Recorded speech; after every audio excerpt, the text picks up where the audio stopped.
had experience in the subject. Yeah, but that's been the whole thing, man. I've been watching channels like yours, man, and trying to figure out because for DIYers, dude, so we get on here, we it's easy for us to go run out and buy something that we don't know. But I encourage everybody who watch my channel. I says, man, get out there and watch these guys that are doing the job day in and day out. To kind of figure out what they're buying, why they buy it, and then you got to assess your own financial situation to say, okay, can I afford that or not? And I can go on a Snap-on or a Mack truck and buy those tools brand new. But my focus has been trying to find everything that I want, but try to find it in other manners. So like Facebook Marketplace, Craigslist, and I've been and like I said, I have been on a Matco truck. I've been on a Matco truck, but not but not a Snap-on. And I pray to God I never get a chance to go on one. Yeah, it's sometimes it's a bit of a daunting test, right? My problem is when I go on there, I always Yeah. get like this little sensation of like I try to help the guy out, right?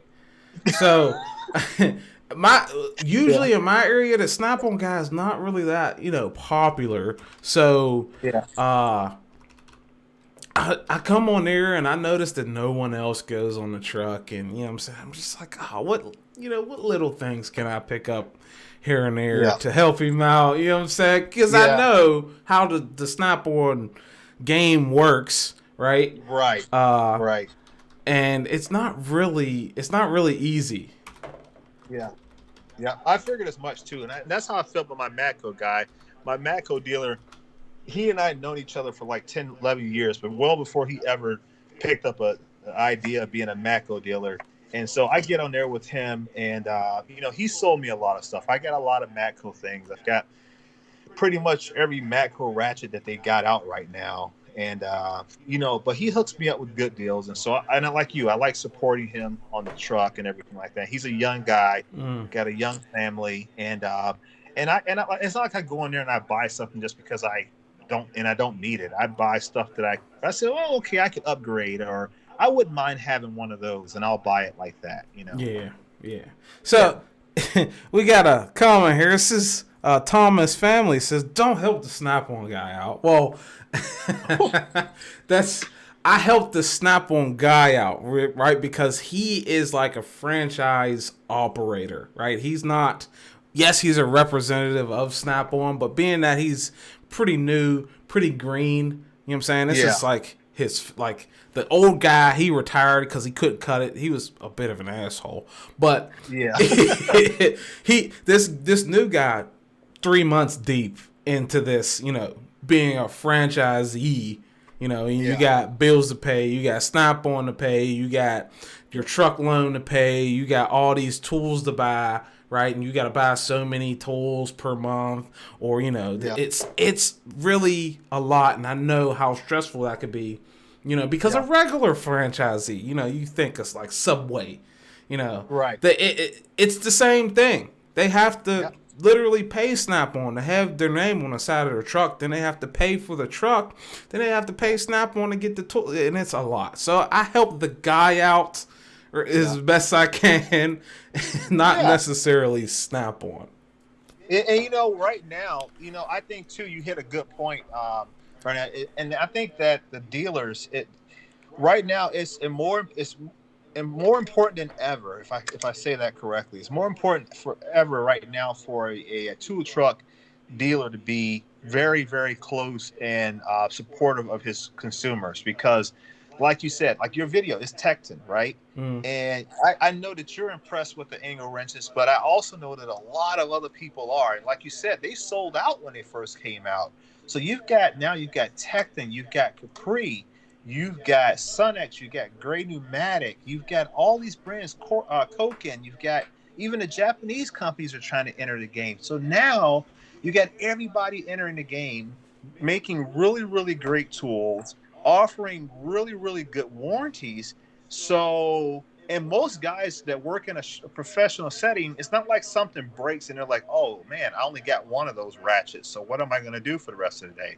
They've got backup. So, they know they may have to wait to get that tool replaced or repaired. So, now the question becomes, what makes a Snap-on or a Mac dealer important to you, right? Because if they're a jerk when they show up, or they're not willing to help you out when you need, or offer some level of service that you can't get from an online tool store, or something to that effect, why keep them around? I guess that's a question for you. I mean, what's your thought about that? What That's a little bit of a mixed bag, because I do see the value that Snap-on offers, right? Mhm. It's just that for me to be a regular customer, it's too much of a premium. Right. So, I know about brands like SK Tools or Right Tools, or Right. like I said earlier, Pro America, or, Lau or Lang. You know what I'm saying? And when I Hmm. first started out in this industry, that's entirely why I started my channel, is because I seen these tools on the Snap-on truck and I noticed that they were exactly the same as Right. another brand's. But Right. one thing I didn't account for is that once you start building a box and building out your professionally building out your kit, right, what you use on a Right. day-to-day basis, right, Right. now you take from, if you instead buy from all these other different companies who honestly are going to have different warranty processes and Right. statements. Right. Now, even though they are the same tools and you got them for less, you have to now go figure out that warranty statement, and you got to Right. figure out how to actually get your warranty. So Right. the value Snap-on adds is that they are that one source of warranty, and as long as you're a loyal or good customer, blam, they're going to take care of you even if your tool's not under warranty, right? Hmm. I've known people that things are, according to Snap-on, not warranted, right? But Right. since you've been this regular customer and you might spend $15,000 a year or $20,000 a year in Snap-on tools, they're going to say, oh yeah, you're a good customer. Here's this, even though it's not warranty, I'll take care of you. Right. And they're going to be, as far as a professional goes, they're going to be in your face. They come every week, they're in your face, they replace your tool, and they're going to offer you that service on site, opposed to, Right. you can do all the research you want and find out who actually makes the tool in those cases where someone else does make the tool, right?